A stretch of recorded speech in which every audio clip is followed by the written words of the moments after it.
please subscribe and don't forget to press the bell icon to get notified whenever we upload a new video.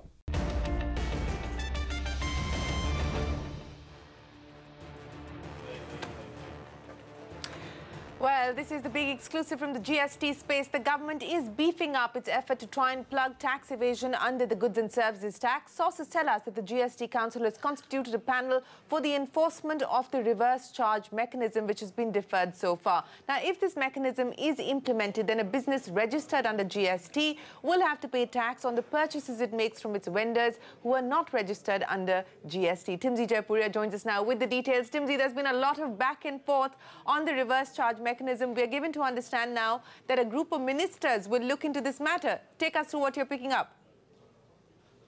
So what I pick up from my sources right now is the fact that the GST Council has constituted a GOM to look into the reintroduction of reverse charge mechanism. Now this committee, this GOM will be headed by Sushil Modi and has 5 members on the panel, including Thomas Isaac, Manpreet Badal, and a lot of other Chhattisgarh Finance Minister and UP Finance Minister. Now this group will now look into and re-examine how they can get back reverse charge mechanism, especially for composition taxpayers. Government feels that the composition scheme is currently being misused and a lot of tax evasion is happening through this scheme, and they now want to plug this loophole because revenues are declining, as we know, since last few months, and government wants to take each and every effort to try and plug these loopholes. This committee has to submit its initial report by April 27th to look into the issues, how they can reintroduce this reverse charge mechanism so that taxpayers are also not hurt and even the revenue doesn't get hurt. So let's see what the report finally says. But yes, as of now, government taking all efforts to plug the loopholes on revenue collections. Back to you. All right, Timsy, appreciate you joining us with that story. We're now joined by MS Mani of Deloitte and Prateek Jain of PwC India. Gentlemen, appreciate you joining us here on the show. You know, we're still awaiting those GST numbers. So far, no press release coming in from the government and very, very tight-lipped at this point in time. But Prateek, let me start by asking you of what you made of Timsy's story there. As I pointed out, there's been so much back and forth on this reverse charge mechanism issue, and now another GOM has been set up to look at this matter. What do you make of that?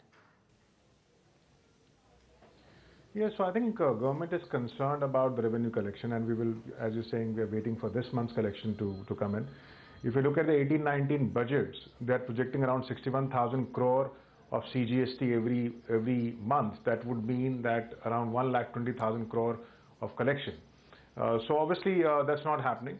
But on composition, I think the feeling is that you know, there are many people who have got registered and they're hardly paying any tax. And this whole reverse charge only makes sense in a situation where there is a restriction of input credit. So composition dealers, when they buy something from outside and they don't pay tax, or the vendor don't pay tax, it becomes a cost for the government. In other cases where I'm not a composition dealer, that's not a cost for the government because I pay tax as a business and I claim a credit.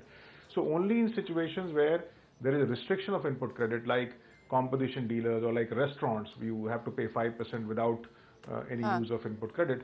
Only then the reverse charge makes sense. Otherwise, it's a lot of compliance. So I hope that when they come back with reverse charge, they only restrict it to purchases by the composition dealers and not kind of do it for all, as they started from July 1 and they had to defer, because a lot of compliances, a lot of paperwork without any commensurate benefit to the government. So reverse charge, I think, I hope that they only bring it for composition dealers and only for those sectors where input credit is not allowed, like restaurants, and don't make it a widespread or a sweeping kind of a mechanism. But yes, I mean, I think the revenue collection is a big concern, and keeping fingers crossed for the announcement today. Well, I don't know, this is not confirmed information, but what we are picking up from our sources is that it might be that the government may not issue the numbers today. So that press release that we've been waiting for, it might be a longer wait. We're given to understand that it is a possibility that they may not release the numbers today. But Mani, one of the other issues that we've been focusing on is the exporter refund issue. We're almost coming to the end of that refund fortnight that the CBEC had announced. It closes on the 29th. What's the feedback that you're getting from the ground as far as the exporter issue is concerned? Has there been a resolution? Okay, Shireen, I will come to the exporters issue, but before that, one interesting point as far as reverse charge is concerned. I think there were 3 steps that the government wanted to take in order to arrest the declining collections. The first was the e-way bill, which is now coming into force from 1st of April. The second was the reverse charge on transactions with unregistered dealers. And the third is the matching of invoices. So having done the first, I think it's very logical from the perspective of the government that they now want to move to the second. And when they move to the second, it could be very difficult for them to keep this restricted to purchasers from composition dealers only. It could have a much larger sweep and potentially cover people who are not even required to register under GST. Because bear in mind over here, the intention here is for the government to get a database of people who are selling goods. And if therefore it is restricted to composition dealers alone, who are already in the database of the government, it may not serve too much of purpose. Now, as far as export refunds are concerned, I believe some exporters have started getting refunds over the last 2 weeks or so. And several of them we hear have been told that their refund claims will be processed in the first week of April once the new financial year starts. Because since the government works on a cash basis and not on an accrual basis, there is likely to be a hit to the government collection if the exports are released on 31st of March. And therefore, in quite a few cases, the exports are moving ahead, the refunds are moving ahead, but they have been told that the cash will hit their account possibly sometime in early April. Okay. Well, as Mani was pointing out, one of the other issues that a decision was taken on was the rollout of the e-way bill. So 4 days to go. 1st of April is when we will start to see in phases the rollout process start. Prateek, what are you hearing? What's the feedback from the ground on the readiness? I think feedback is that we are slightly more ready than what we were on February 1. And the good thing is that they are doing it in phases. First only interstate and then intrastate. I think, and you know, last couple of weeks or around a month back, they have come up with few relaxation as well. So that does help. So I think the sense is that the businesses are better prepared. A couple of points I would want to make. One is it's better for the government to start with interstate only and persuade all the states to come up with intrastate e-way bill little later. I have noticed that there are many states who are also coming up with intrastate e-way bill simultaneously for April 1. I think they should just see the interstate getting stabilized. The second thing which is that they must issue before 31st detailed administrative guidelines before e-way bill come in. For example, if the portal doesn't work on April 1 for some reason and I'm not able to download the e-way bill, what do? Do I stop the shipment? Do I carry the shipment with the screenshot of the portal? Is there any redressal mechanism? So I think there the government needs to focus on, because after the experience on 1st February, you can't say with certainty that portal will work from April 1, even if it works, whether it will work for entire 24 hours and so on. So they have to come up with a plan B. And what we were hearing in one of the events that we had in Delhi last week, the government officials saying that they are working on plan B and they will come up with a clarification soon, but that has to come. I mean, there are a few other issues as well where clarification is required, but more importantly, how the administration will take place, what will happen if the portal doesn't work, what happens if the vehicle is intercepted, what will the officer do if that happens. All of those things have to be worked out before 31st. Otherwise, on 1st of April, we are again looking at a possibility of a chaos on the supply chain. And this time, if it is a chaos, you know, the high courts will again be flooded with litigation, like you have seen in some few other cases. So that will not be a happy situation. So they must come up with those guidelines very soon, before 1st of April, I would imagine. Okay, Mr. Shah, Rohan Shah also joins us now. Mr. Shah, we're still awaiting those GST revenue numbers. We haven't got them so far, and we are told perhaps we may not get them today. We don't know. There is no official confirmation at this point. But I want to ask you what you make of our news break on a group of ministers now looking into the issues around the reverse charge mechanism, and what your expectation is in terms of revenue. What is your sense that you're getting from the ground?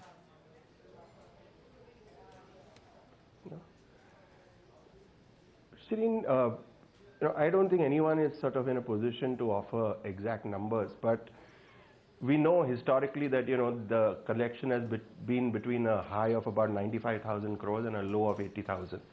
The trend of the last 2 months is about 86,000 crores.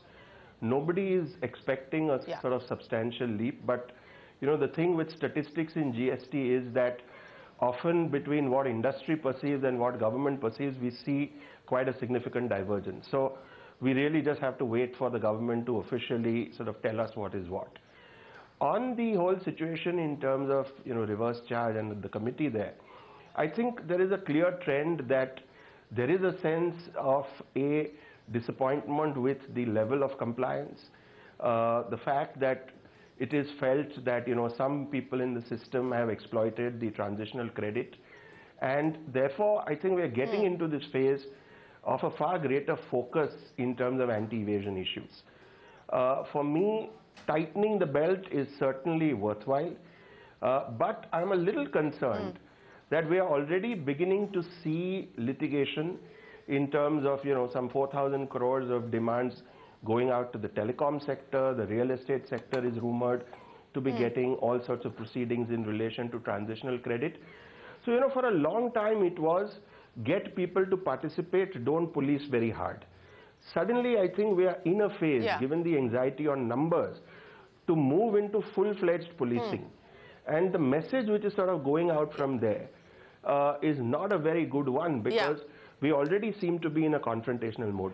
Certainly no evader should get away, but having said that, are we pulling the trigger on litigation a little too fast? On the e-way bill, just one thing. I think in the past we've been ambitious, we've been, sorry. No, go ahead. I said on the e-way bill, in the past with dates and results, we've been a little ambitious. This is now a new reset date for the e-way bill. I would again caution against us being too ambitious. If the system does not stand up, if the infrastructure is overwhelmed by the numbers, yes, we are better prepared. But let us face up to the fact that the e-way bill goes to the heart of day-to-day commerce. If we don't get it right this time for whatsoever reason, there must be a backup which is supportive of trade. You cannot have people, A, lost in terms of what they must do, or B, potentially facing a risk either of business disruption or some sort of penal action. So I think we must factor in that there could be disruptions even at this stage. The infrastructure could be overwhelmed. And very important, as Pratik mentioned, to have a plan B which is trade supportive. Because if we don't get it right, every time that we don't get it right, credibility is eroding. And I'm not really concerned overly about international perception, but people who live with it day to day shouldn't stop believing the system. No, absolutely. I just want to pick up on the point about litigation that you were making, Mr. Shah. And, at our event here at the GST conclave that we did to Tax Sutra in Delhi, we had the CBC team with us. And while they continued to maintain that there was going to be no danda, but one message was very clear, that the process of now enforcement has started well and truly. So what are you picking up on the ground now? Because, while you said that the relationship with the taxman has been adversarial, but what's the sense on the ground now in terms of enforcement? So I think the first issue was everybody thought that the move to GST and to a more simplified regime will really eliminate this whole situation of adversarial confrontational tax enforcement. I don't think we are getting away from that. I think the fact of these repeated messages saying, that people have taken undue advantage of the system, therefore we will come stronger. The fact of these telecom notices which I mentioned, the fact of what will happen in realty, the overall messaging is that we are already in a confrontational phase. And this is a phase which could potentially have been avoided. The bigger worry is, are we back to tax administration by revenue target? If the revenue target is not robust, there will be consequences. Now, what happens here? When you talk of consequences, the consequences visit the guy who's registered and compliant. The person who opts not to be in GST, you don't reach him early enough. You are really attacking the guys in the system who are taxpayers and creating issues with them. So my sort of worry here is, yes, there may be revenue shortfall. Is it a question of working with industry to try and see how we drive that up, including through reverse charge better administered? Or is it a phase to already pull the trigger on litigation? I personally think we have to invest a little more in the system. More litigation now won't help. And as I've said repeatedly on your shows, the next phase of litigation is going to be even tougher, because it will be classification, valuation and tax collection where states will fight each other. And the assessee will sort of be something of a bystander. So, you know, the later we can have litigation in GST, the more credible and robust it will be. Okay, gentlemen, we will have to wrap it here because, as I pointed out, that press release hasn't come and it's unlikely to hit our screens anytime soon. At least that's the information we're getting. We'll dial you back if we do hear from the government on the revenue picture for this month for GST. But Mani, Prateek and Mr. Shah, always a pleasure. Thanks very much for joining us here on the GST Centimeter. A break. When we return, a lot more.